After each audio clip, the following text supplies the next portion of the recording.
அஸ்ஸலாமு அலைக்கும் வரஹ்மத்துல்லாஹி வபரகாத்துஹு. அல்ஹம்துலில்லாஹ், அல்லாஹ்விற்கே எல்லா புகழும்.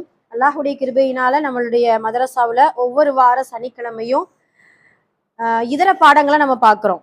அதாவது திங்கக்கிழமை சூரா, செவ்வாய்க்கிழமை பார்த்தீங்கன்னா ஃபிக்ஹு சட்டம், புதன்கிழமை ரியாது சாலிஹீன், வியாழக்கிழமை திக்ர், வெள்ளிக்கிழமை பயான், சனிக்கிழமை உங்களுக்கான பொது கொஸ்டின் ஆன்சர், இஸ்லாமிய கொஸ்டின் ஆன்சர், அது போல மஸ்ரூம் துவாக்கள். சரிங்களா? இன்னைக்கு பார்த்தீங்கன்னா சில கொஸ்டின் ஆன்சரை படிச்சுட்டு வர சொல்லியிருக்கோம். மொத்தம் எத்தனை கொஸ்டின் படிச்சிருக்கோம்?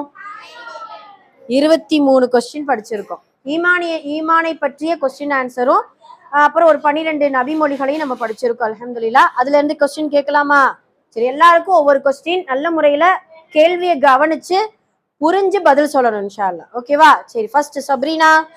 ஓகே, உங்களுக்கான கொஸ்டின், ஈமான் என்றால் என்னப்பா?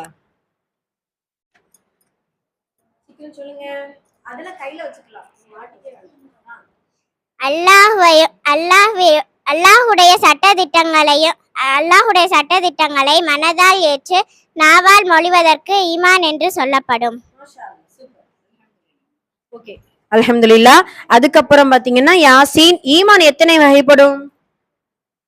ஈமான் 2 வகைப்படும்.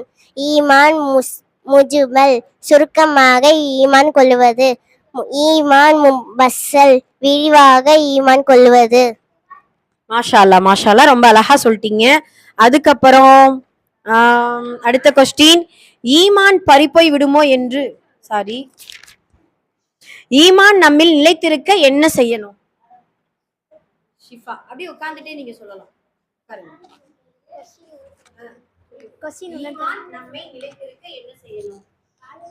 ஈமான் நம்மை நிலைத்திருக்க அல்லாஹ்விற்கு நன்றி செலுத்த வேண்டும்.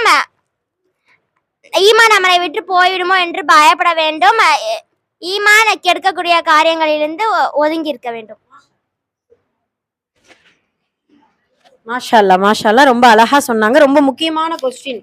அதாவது ஈமான் நிலைத்திருக்க நம்ம என்ன செய்யணும்? முதல்ல ஈமான் கொடுத்ததுக்கு அல்லாவுக்கு நிறைய நன்றி செலுத்தணும். ரெண்டாவது, ஈமான் பறி போயிருமோ அப்படின்ட்டு அடிக்கடி பயந்துக்கிறணும். மூன்றாவது பாத்தீங்கன்னா ஈமான் கெடுக்கக்கூடிய காரியங்கள்ல இருந்து ஒதுங்கி இருக்கணும். ஓகே, நெக்ஸ்ட் கொஸ்டின், ஷிர்க் என்றால் என்ன?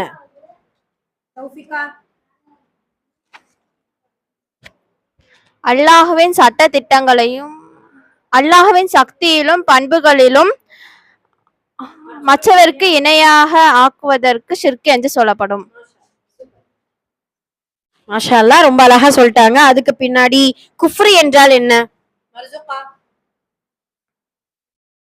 இஸ்லாமை ஏற்க மறுப்பதற்கும்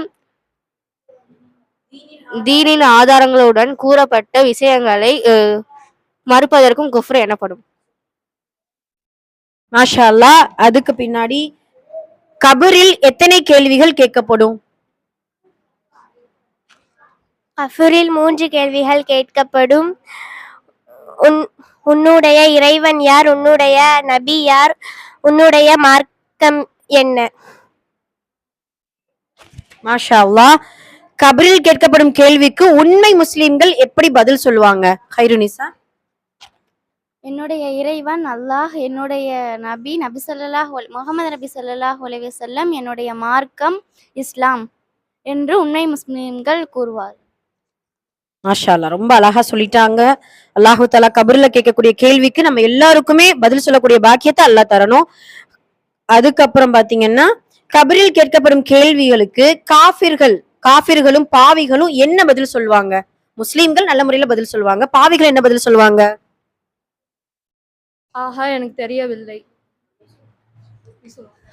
சூப்பர், மாஷா அல்லாஹ். ஆஹா, நான் இது கேள்விப்பட்டதே இல்லையே, எனக்கு தெரியாதே அப்படின்னு சொல்லிட்டு கை செய்தப்படுவாங்க. ஓகே, ஹைர். இப்போ நபிமொழி. ஓகேங்களா? ஃபர்ஸ்ட் தொழுகை தவறி விடுவதால் நமக்கு என்ன நஷ்டம் ஏற்படும்? ரொம்ப முக்கியமான கொஸ்டின். ஒருவருடைய ஒரு வக்து தொழுகை தவறி விடுவதா அவருடைய குடும்பமும் சொத்துக்களும் படிக்கப்பட்டதுக்கு சமம். மாஷா அல்லாஹ், மாஷா அல்லாஹ். அல்லாஹ் இதுல இருந்து நம்மளை பாதுகாக்கணும். நம்மளுடைய உயிர் இந்த உலகத்துல இருக்கிற வரைக்கும் அல்லாவுக்காக சுஜூது செஞ்சு, அல்லாவுக்காக ருக்கு செஞ்சு, தொழுகையை விடாம தொழக்கூடிய பாக்கியத்தை எல்லாருக்குமே அல்லாஹ் தரணும். யாருக்கு இஸ்லாத்துல பங்கு கிடையாது தெரியுமா? தெரியாதா? கேஷ் இது யாருக்கு தெரியும்? யாருக்கு இஸ்லாத்துல பங்கு கிடையாது? எவர் தொழுகையை நிலைநாட்டவில்லையோ அவர்களுக்கு இஸ்லாத்தில் எவ்வித பங்கும் இல்லை. ஒழு இல்லாதவர்களுக்கு தொழுகையும் இல்லை. மாஷா அல்லாஹ், ரொம்ப அழகா சொல்லிட்டாங்க. அல்லாஹ்விடம் மிகச் சிறந்த அமல் எது? தொழுகையை அதனுடைய ஆரம்ப நேரத்தில் தொழுவதுதான். மாஷா அல்லாஹ், ரொம்ப அழகா சொல்லிட்டாங்க. அதுக்கு பின்னாடி இந்த ஈமானிய கேள்வியில ரொம்ப முக்கியமான கேள்வி, அதுவும் எல்லாருக்குமே, அதுவும் அதாவது முஸ்லிம்களுக்கு மட்டுமல்ல உலக பொது மக்களுக்கான ஒரு கேள்வி. அல்லாஹ்விற்கு நம் போன்ற பார்வைகளும் செவிகளும் உண்டா? இல்லை, அல்லாஹ்விற்கு நம் போன்ற பார்வைகளும் செவிகளும் இல்லை. கடும் இருளிலும் கருங்கடலில் கரும்பாறையின் அடியில் ஊர்ந்து செல்லும் எறும்பின் அசைவையும் அவை எழுப்பும் ஓசையும் கூட அல்லாஹ் அறிவான். சுருக்கமாக சொன்னால் அல்லாஹ் யாவற்றையும் அறிபவன். அவனுக்கு தெரியாத ரகசியங்களே இல்லை. சுப்ஹான் அல்லாஹ், அல்லாஹு அக்பர், மாஷா அல்லாஹ். அடுத்துக்கு பின்னாடி அல்லாஹ்விற்கு நம் போன்ற உடல் உறுப்புகள் உண்டாப்பா? சுப்ஹான் அல்லாஹ், தெரியலையா? அதாவது இதுவாவே நம்ம புரிஞ்சுக்கிறோம். முதல்ல அல்லாஹ்வுக்கு உடல் உறுப்பு உண்டா? அப்படி சொல்லவே கூடாது. இல்ல, சுருக்கமா சொன்னா அல்லாஹ் படைப்புங்களுக்கு முற்றிலும் மாறுபட்டவன், அப்படிதானம்மா? சரி, ஓகே, அல்ஹம்துலில்லாஹ். கடைசி கொஸ்டின், குர்ஆன் எவ்வாறு அழகுபடுத்த வேண்டும்? நம்மளுடைய அழகான வார்த்தையில அழகுபடுத்த வேண்டும். குரல்களை கொண்டு அழகுபடுத்த வேண்டும். மாஷா அல்லாஹ், அல்ஹம்துலில்லாஹ். அழகான முறையில எல்லாருமே நல்ல முறையில பதில் சொல்லிட்டீங்க. இத மறக்கவே கூடாது. ஏதோ படிச்சோம், ஏதோ மனப்பாடமா சொல்லிட்டோங்கிறது கிடையாது. இது ஈமானிய கேள்வி, ரொம்ப முக்கியமான கேள்விகள். இதனால இந்த கேள்விகளையும் ஞாபகம் வச்சுக்கிறணும், அதற்கான பதில்களையும் தெரிஞ்சு வச்சுக்கிறணும். இன்ஷா அல்லாஹ். எல்லாம் அல்லாஹ் நம்ம அனைவருக்குமே கல்வியில் பரக்கத் செய்வானாக. ஆமீன். அஸ்ஸலாமு அலைக்கும் வரஹ்மத்துல்லாஹி வபரகாத்துஹு.